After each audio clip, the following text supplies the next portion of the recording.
You hope I'm gonna whoop your ass, bitch. Watch. Keep running your mouth. Watch. The untouchable True School Sports Empire proudly presents something the boxing game's missing.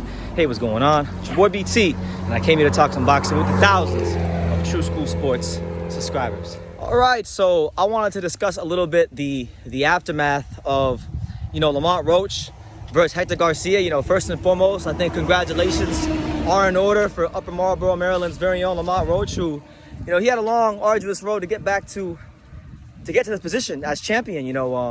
Lost to Jamal Herring in 2019 when he first challenged for the world title. Then, he had to wait a while to get his shot.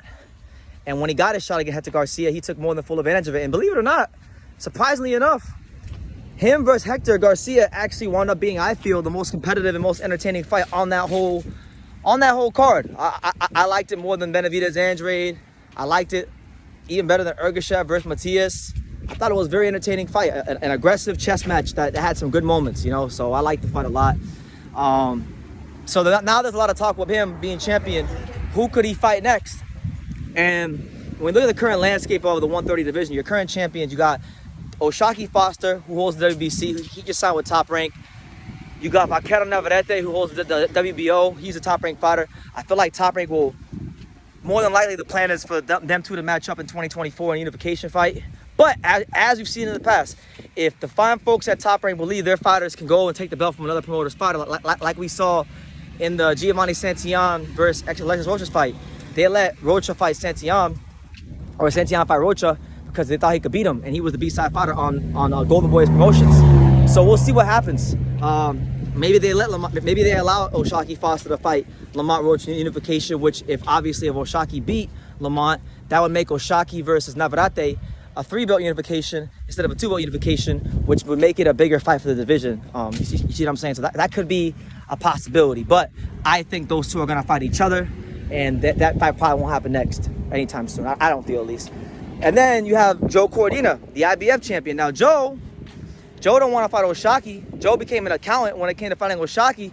So will Joe Cordina become an accountant when it comes to Lamont Roach? You can't duck every champion in the division and call yourself the best.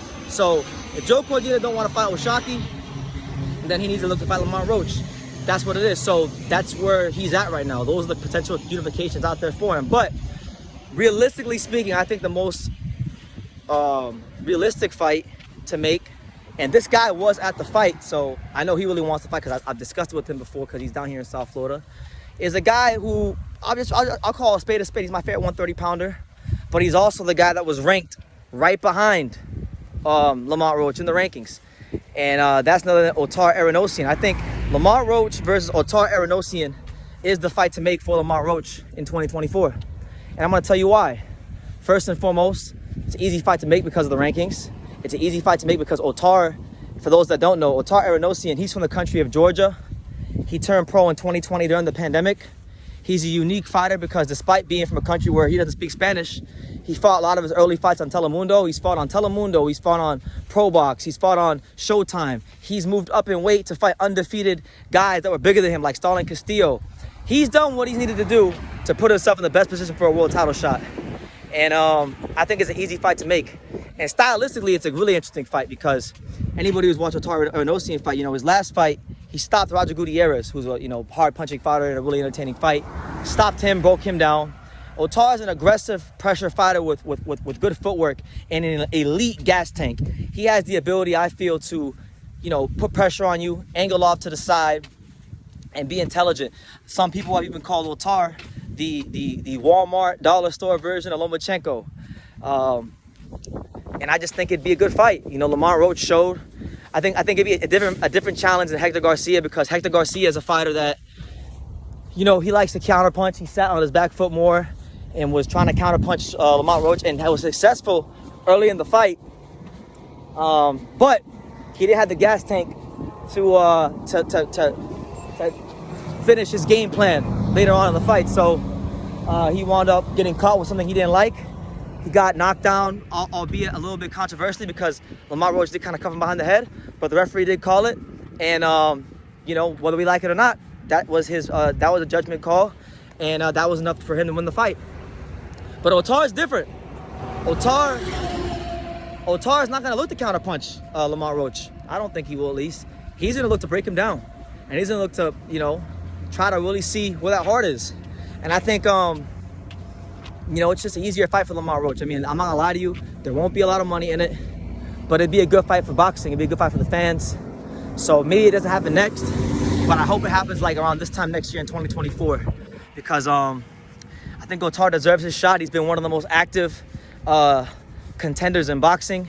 He's been a guy that, what is it? I think in 3 years, in a span of 3 years, he's had 14 pro fights. So he's been one of the most active fighters at the world level. And he's a real fighter. And Lamont Roach is a real fighter. And that to me is like, I guess I'll call it the real fight at 130. Because Lamont Roach has shown, when you put the right style, I think Lamont Roach in his career, he's kind of like, in his own way, he's a bit like O'Shaquie Foster. He's got really good natural fighting instincts. He may look boring if you put him in there with like another boxer, but like he showed on the Rene Alvarado fight and like he showed on the Hector Garcia fight, if you put the right styles in front of him, he'll fight a little bit more. And it'll show you that he's more than just a guy that will be patient and outwork you and counterpunch you.